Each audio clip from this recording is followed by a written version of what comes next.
Les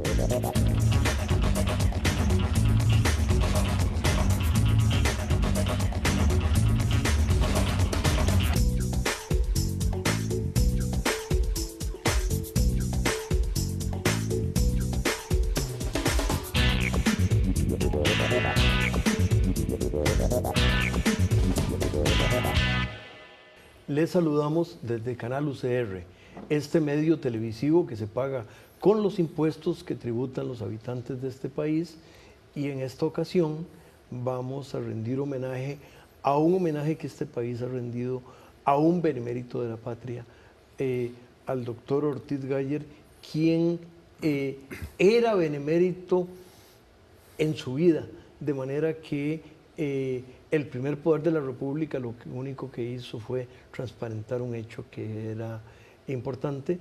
Para hacerlo tenemos con nosotros una vez más al profesor universitario Álvaro Salas y a don Mauricio Ortiz, hijo quinto de los 6 del doctor, y quien es en temas de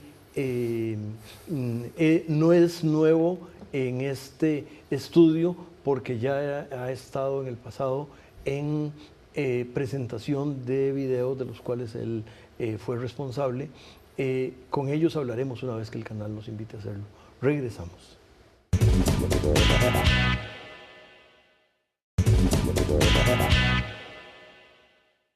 Continuamos, amigas y amigos, y gracias por permanecer con este programa.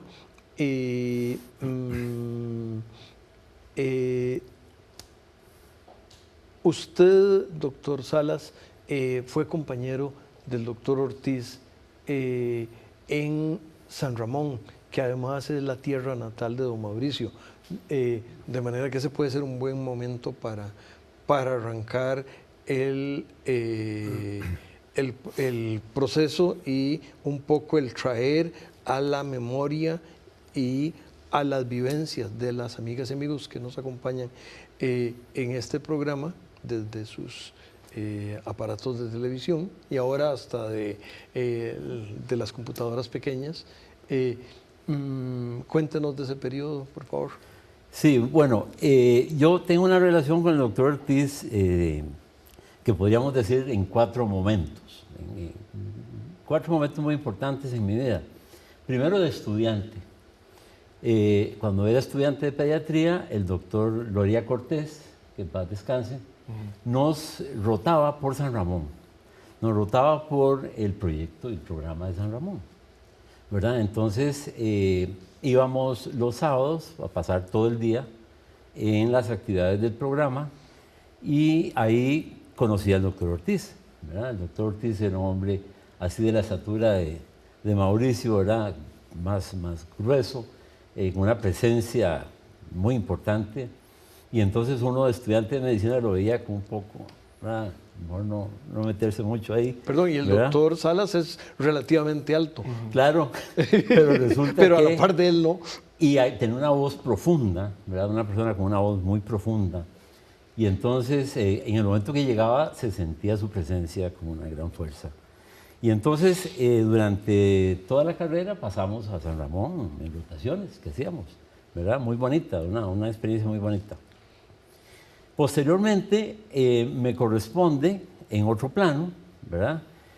Ser el director del Seguro Social en San Ramón. Entonces, el doctor Guido Miranda me nombra director de la clínica de San Ramón, que está justo al frente de donde estaban las oficinas del programa. El doctor Ortiz era el director del hospital, ¿verdad? Y el director del programa, ¿verdad? Eran 2 instancias un poco diferentes desde el punto de vista organizativo y presupuestario, ¿verdad?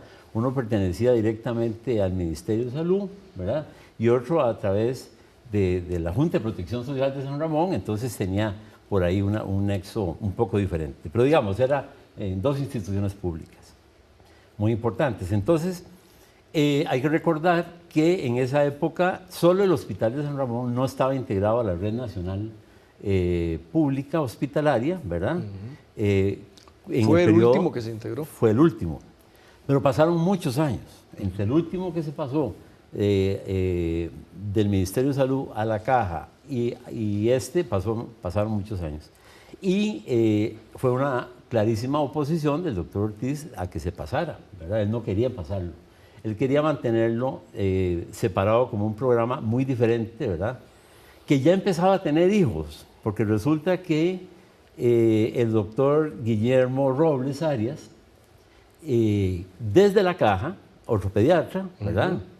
Bueno, el doctor Ortiz no era pediatra, pero quiero decir, los pediatras desde niños y él inician un programa similar en San Antonio de Nicoya, ¿verdad? Que está inspirado totalmente en el programa Hospital Sin Paredes de San Ramón. Ahí en la Caja hace una clara excepción de lo que tradicionalmente venía siendo el modelo de atención muy biologista, muy médico-céntrico, ¿verdad? Tradicional del Seguro Social, y da paso a esta situación. Bueno, entonces ahí tenemos un segundo momento. Después hay otro momento muy importante, que es siendo yo presidente ejecutivo de la Caja y el doctor Ortiz era ya un pensionado. Entonces, en ese momento fuimos compañeros, porque entonces yo le pedí al doctor Ortiz que nos acompañara en el proceso de reforma, porque habían personas muy importantes que tenían que estar ahí para que tanto el cuerpo médico nacional como el colegio de enfermeras, en fin, toda la gente de opinión en el campo de la salud tuviera claridad de que lo que estábamos haciendo estaba bien intencionado, que buscaba hacer algo muy bueno, que efectivamente queríamos mejorar la atención de los servicios de salud y que con figuras como Juan Guillermo Ortiz Galle no habría la menor duda de que eso podría ser sin duda un programa muy bueno. Pero el doctor Ortiz, para los que lo conocimos muy de cerca, era un apasionado extraordinario, ¿verdad? Que prácticamente se apodera del programa, ¿verdad? Y entonces, ¿qué es lo que pasa? Que cuando lo vemos es en Neily, y a mí me informan, el doctor está en Neily, ¿verdad? Hijo, pero nosotros no. Yo qué sé, le habíamos dicho a la gente de Neily que él no necesitaba que lo presentaran ni nada, claro, con aquella presencia llegaba y al minuto convocaba a toda la gente y la tenía ahí 3 horas, ¿verdad? En una discusión sobre salud rural, la atención integral de la salud, promoción de la salud y educación para la salud, digamos, como se entendía entonces. Entonces, y al final, nosotros tenemos una relación ya fuera del ámbito, digamos, público y de amigos muy queridos, ¿verdad? Porque entonces me lo encontraba en muchas partes y recuerdo que la última vez fue para regalarme un libro, que era el último que había hecho sobre sus poemas, que yo los conocía muy bien de estudiante, porque cuando íbamos de estudiante de medicina a San Ramón, nos obligó a aprendernos el himno a la salud rural. Había que cantarlo, o sea, para ponerse de pie y cantarlo. Como las empresas japonesas. Exactamente, entonces resulta que teníamos que aprender. Entonces, en ese libro se recogen poemas y comienza con el himno a la salud rural. Ese es como, digamos, mi relación inicial con él en esos 4 periodos. Don Mauricio, cuando usted era niño allá en San Ramón, usted se daba cuenta de que su papá era, además de más grande que usted, siempre los padres son más grandes que los niños, era el personaje importante que ahora nadie le tiene que explicar y además la Asamblea Legislativa en ese acto de justicia y de honor para el país de tener un benemérito como don Juan Guillermo. Pero digamos, de niño uno cree,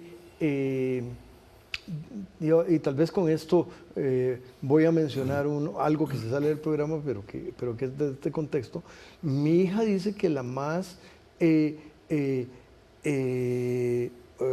experiencia de niña más desilusionadora es cuando me preguntó algo y yo, que estoy entrenado en disciplinas cuantitativas, le contesté lo que tenía que haber contestado, no sé. Y ella creyó que su papá sabía todas las respuestas. Entonces, eso de que su papá no sabe le pareció algo así como que el mundo vuelto al revés. Usted de niño, ¿qué recuerda de su papá? Bueno, primero agradecerle por la invitación, don Juan Rafael, aquí a su programa. y compartir con el doctor Salas, no solo apreciado por papá, sino por mi madre también, que le tenía mucho aprecio a don Álvaro. Es una pregunta muy buena porque voy a tratar de darle las respuestas con mucha objetividad, como hijo, porque uno siempre tiene un sesgo, Claro. ¿verdad? Por la pasión y el amor que le tienen los padres, pero uno a la vez tiene que ser objetivo en las respuestas, creo. Conforme, digamos, papá se fue identificando con la problemática de las enfermedades de los hijos de los campesinos, de las comunidades. Bueno, la figura de él se fue agrandando hacia afuera, hacia las comunidades y el campo, ¿verdad? Achicándose hacia la familia, ¿verdad? De forma metafórica, y se fue engrandeciendo la figura de la madre, porque al final la que se hizo cargo de la casa, que nos veía, que nos llevaba a la escuela, que jugaba con nosotros, era ella. ¿Y por qué? Uno lo va entendiendo hasta después. Porque esa figura, primero fue un hombre del hospital y de la familia, muy valorado, y tengo recuerdos muy bonitos. Pero conforme ese hospital sin paredes se fue ampliando y ampliando, primero a nivel cantonal, después a nivel nacional, y después, digamos, fuimos perdiendo la figura paterna y de tiempo. Entonces, le contesto de esa forma diciéndole que uno se lo entiende hasta después, quizás un poco tarde, porque siempre añoramos como hijos y mis hermanas haber tenido el padre un poco más cerca, pero uno entiende con el tiempo, es que él le empezó a pertenecer a todos y a todas. Entonces, después lo comprende uno y le da bastante tranquilidad. Pero por suerte, como le decía don Álvaro, tuvimos una madre que nos dedicó tiempo, que lo acompañó a él, que lo apoyó, que apoyaba su proyecto, su tiempo, y ella suplió esa parte para sacar a la familia adelante. Y quería mencionarle algo más breve. Papá nos decía siempre que él, jovencito, él quería ser sacerdote primero, y él estudió en el colegio seminario. Usted me lo preguntó fuera de cámaras, ¿dónde estudió él? Él nació en Cartago, estudió en Cartago, en la escuela primaria, y después estudió en el seminario. Ahí dice que él sintió un llamado para servir a los demás. Claro, y además eso va muy bien, perdón que lo interrumpa, sí, Mauricio, pero dos cosas. Una, Cartago y sacerdote, eso más o menos sale como 2 más 2 es 4, claro, ¿verdad? Y sí, en segundo lugar, vea que en el fondo su apostolado, y tal vez ahora en presencia de el Papa Francisco, que entiende que él está para servir, no para ser servido. Claro. Yo no sé si en el lugar donde él vive, que no es en el Vaticano propiamente, él le sirve la comida a los que comen con él, pero ese sentido de servicio realmente lo convirtió en un apostolado su papá. Entonces realmente fue de alguna manera más sacerdote que muchos sacerdotes. Claro. Bueno, muy buena frase esa, ¿verdad, don Álvaro? Entonces él quiso servir y canalizó toda esa inquietud y ese llamado, por decirlo así, a través de la medicina y de servir a los demás. Y él llegó primero, graduado de México, ¿verdad? Regresa al país, hace su internado en el Hospital San Juan de Dios, un tiempo está, y después, en lugar de quedarse en San José, quizás lucrando con la medicina, abriendo su consultorio, era un hombre ya que hablaba 2 idiomas, hablaba francés un poquito también, preparado, se había ganado una beca en Estados Unidos y se había especializado en cirugía, regresa al país, y él, don Juan Rafael, no se lo puedo responder ni don Álvaro por qué escoge él Palmares, quizás con el comentario anterior sí, pero se va para se hace cargo de una unidad sanitaria que había ahí don Álvaro y empieza a trabajar en Palmares muy jovencito. Entonces, él escoge San José, que había muchas necesidades también, o un Palmares alejado, acuérdense que había que llegar por la carretera vieja 3 horas 30, ¿verdad? Sí. Con poca población, con muchas enfermedades, con una mortalidad infantil don Álvaro me va a corregir en todo esto porque es el hombre de la estadística. Morían más o menos 50 niños por cada 1000. Y entonces eso lo impacta mucho. Tal vez con ese impacto. Y decide, pues, transformar todo ese proyecto y llevarlo a la práctica, primero en Palmares y después en San Ramón, ya cuando le dan la dirección del hospital en 1955. En 1955 vamos a cortar para pedirle al canal que nos invite a regresar una vez que lo tenga bien.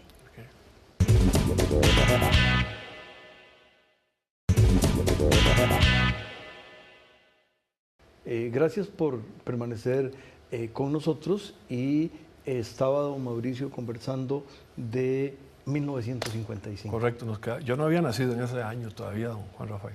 Se le nota la juventud. Tanto. Y bueno, en el 55 él se hace cargo del hospital de San Ramón, que lo están inaugurando, que lleva el nombre del doctor Carlos Luis Valverde Vega. Y la casa de nosotros estaba a la par del hospital y enfrente de la morgue. Entonces imagínense, lo cuento porque nos tocaba ver muchas veces al día en esa época, donde la mortalidad infantil era muy alta, ver a los campesinos, ¿verdad?, con los pies descalzos, su sombrerito, y salir, que eso es muy doloroso y eso me causó mucho impacto siempre, pero hay que decirlo aquí, y es fuerte. Salir ya sea con los hijos, una cajita blanca, con los chiquitos, ¿verdad?, fallecidos muchas veces, nos impactaba mucho. Una cajita blanca no los llevaban ni en un auto, los llevaban en una carreta o en los hombros. Entonces, imagínense, nosotros viviendo enfrente de la morgue, viendo eso semanalmente era, y nos causó un gran impacto. Y a papá también, tuvo que haberlo impactado, y a mamá y decir, bueno, hay que hacer algo por esto. Entonces, la filosofía era no esperar a que el enfermo llegue al hospital, como don Álvaro lo sabe muy bien, sino ir a las comunidades a ver cómo combatir a la enfermedad.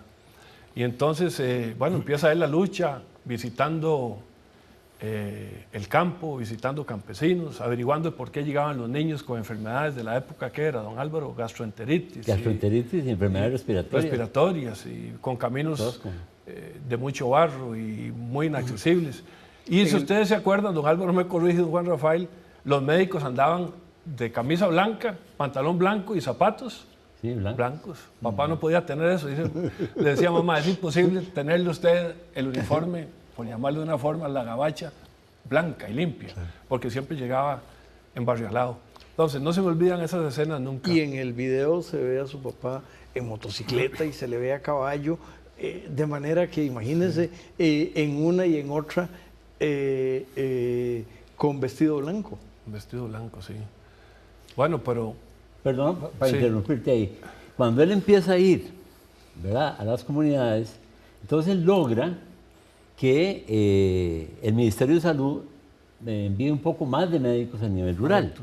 Hay que entender que en ese tiempo no existía ni la salud rural ni la salud comunitaria, los programas, ¿verdad? Sí. Ni mucho menos los EBAIS, para todos los más jóvenes que nos están viendo, ¿verdad? Y entonces el Ministerio mandaba para apoyar el programa, porque tenía, la región esta entera tenía una mortalidad altísima infantil. Bueno, pero le cuento una cosa, los médicos de San José venían, revisaban a los chiquitos, los trataban, ¿verdad?, les daban una medicación y se los daban a la mamá. Y afuera estaba el doctor Ortiz para repasar el chiquito, para ver si estaba bien orientado el tratamiento, a ver si estaba todo bien, y repasaba uno por uno, para que no se fuera a cometer un error. Perdona. No, muy bien, las interrupciones de don Álvaro son oportunísimas, porque lo que yo no me acuerdo, usted lo tiene muy presente. Entonces, es un médico que está muy en contacto, se enamora de los campesinos y los campesinos de él. Entonces, como decía don Álvaro, no solo le preocupa la salud, porque la salud es una solución integral. Entonces, hay que solucionar el tema del agua, de la alimentación, del manejo de los desechos y del cuidado del medio ambiente, como lo dice él en sus memorias. Entonces comienza una lucha titánica, yo diría que es un nuevo paradigma de la atención de salud y de la atención primaria, que es convencer a los médicos recién graduados y a los funcionarios públicos de que hay que ir afuera, ¿verdad? Por caminos malos, don Álvaro, a caballo, en jeep. Entonces es una lucha de convencimiento, de persuasión con esas personas. Y bueno, él tenía, mediante su poesía y su canción y su convencimiento, bueno, fue poco a poco calando en el alma de muchas personas que lo ayudaron, y a los otros los fue convenciendo para que lo acompañaran en esa gesta, a visitar, a construir los primeros puestos de salud, don Juan Rafael y don Álvaro, en los años 70, ¿verdad? Y muchos de estos puestos, y es importante mencionar que se construyeron con el aporte y la ayuda de los campesinos. Ellos hacían ferias, actividades, el Estado ayudaba, pero muchas de esas construcciones fueron hechas por los mismos campesinos y por actividades que ellos hacían en las comunidades, ¿verdad? Sí había apoyo para preparar a los y las responsables de salud que iban en moto, ya después. Y bueno, y lo demás ya se sembraron, como dice él en su poema, enfermeras, puestos de salud. El programa se fue ampliando a los diferentes cantones, a Palmares, a Naranjo, Alfaro Ruiz, Palmares, Naranjo, Alfaro Ruiz, Valverde Vega, que es Archí. Yo los llamo por los nombres viejos, porque es lo que me acuerdo. Y la mortalidad infantil se fue reduciendo del 50% que le hablaba yo por cada 1000 en los años 50 hasta, yo diría que un 10. Don Álvaro, corríjame usted más o menos. Claro, pero en una época en que a nivel nacional eso se duplicaba, ¿verdad? Ya en San Ramón se tenía un claro impacto, ¿verdad? Y me decía él que en Palmares y en Alfaro Ruiz, porque había una mejor distribución de la riqueza en Alfaro Ruiz, ¿se acuerda? En Zarcero, habían campesinos con más tierra, más organizados. Ahí fue donde llegó al punto, digamos, los índices de salud más bajos estuvieron en Alfaro Ruiz y en Palmares, porque eran comunidades mucho más organizadas. Y esos índices de mortalidad infantil eran comparables con los países nórdicos. Entonces era algo importante, eso fue noticia, lo llegaron a visitar muchos presidentes, no solo los locales, todos pasaban por ahí, presidentes ejecutivos, sino personalidades del exterior. Entonces ya fue cuando el programa se dio a conocer más, a él lo invitan a dar conferencias claro, y el en los diferentes países, a promocionar. De él permitía que esa interacción fuera mucho. El programa se escribe en un libro de la época y en los años 70 y algo, y es traducido a 7 idiomas. Es muy interesante todo lo que se hace ahí. Y al final don Álvaro puede hablar con más propiedad.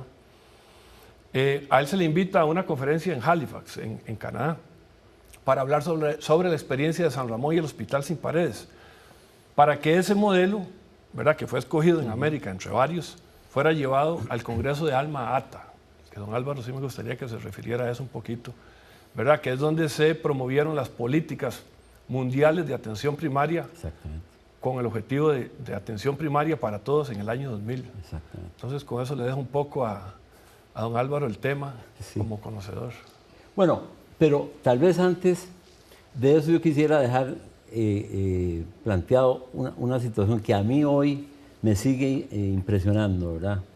Yo, de todo lo que conozco y que han dado tanto por América Latina y el mundo en el tema de la salud, no he visto todavía, ¿verdad?, una propuesta, un plan que tuviera la integralidad que tenía el programa de San Ramón.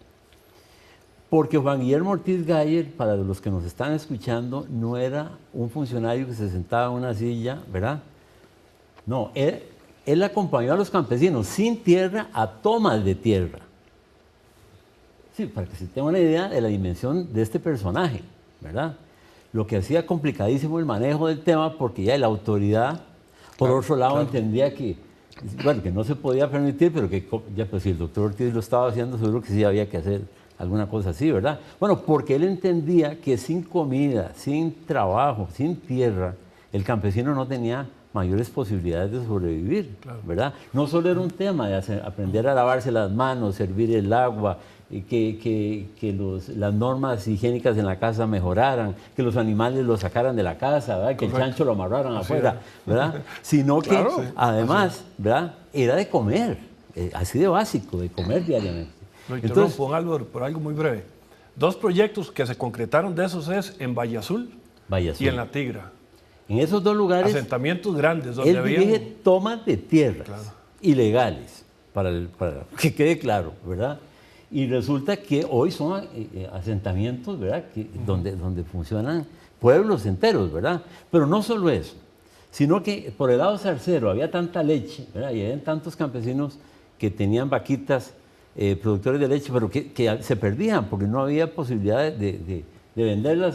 ¿Cómo vender una botella de leche donde todo el mundo tiene un montón de leche? Claro. ¿Verdad? Y entonces él logró establecer una red de transporte hacia una cooperativa de productores de leche que estableció en San Ramón para procesar la leche en helados y queso y natillas y todo lo demás, para que la gente tuviera un ingreso económico que le permitiera sostenerse y tener mejor capacidad de sobrevivir.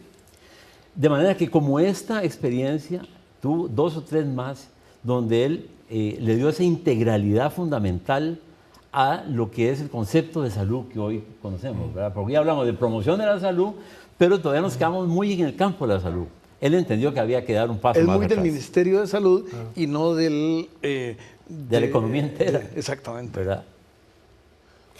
Yo sí quisiera referirme, bueno, toda historia importante y de aporte al país siempre tiene también momentos difíciles. Para él en el año 86 fue muy difícil cuando, como decía don Álvaro, el seguro tuvo que tomar el hospital de San Ramón, los puestos de salud siguieron con el Ministerio de Salud y el hospital de San Ramón bajo la caja. Don Álvaro conoce más que esto que yo, ¿verdad? Entonces fueron para él momentos muy difíciles porque se le obligó, dice don Álvaro, que se pensionó. Yo diría que lo obligaron a que se pensionara porque es un hombre de 60 años, él quería seguir trabajando y trabajó hasta el final de su vida. Y pasó un tiempo que fue muy difícil para él después del 86, hasta que aquí le doy el agradecimiento a don Álvaro de parte de la familia, hasta que don Álvaro tuvo la visión y de llamarlo a la caja, porque él lo escribe así en las memorias de él, que estoy repasando, y lo llama y le dice: doctor, fundamentados y basados en la experiencia suya de Hospital Sin Paredes, vamos a lanzar el proyecto de la caja de los EBAIS. Entonces, don Álvaro, yo le quiero dar crédito que lo llamó y él lo agradece mucho, lo tomó en cuenta. Para él fue, dice, las noticias que le causaron más felicidad después de estar exiliado en su propio país, un hombre que en ese periodo se dejó marginado, ¿verdad? Voy a decir las cosas como son, no bien tratado, etc. Y don Álvaro, en el gobierno de José María Figueres Olsen, bueno, pues relanzaron y retomaron la idea del Hospital Sin Paredes con los EBAIS, pero le faltó, don Álvaro, crítica constructiva a la participación ciudadana. Y con ese mensaje vamos a pedirle a las amigas y amigos que la próxima semana, en los mismos tiempos y circunstancias en que nos han acompañado, lo vuelvan a hacer. Y a ustedes agradecerle. Y qué bien se debe sentir usted por el papá que le tocó tener. Y la mamá, como usted también lo ha dicho. Extraordinario. Sí. Felicitaciones.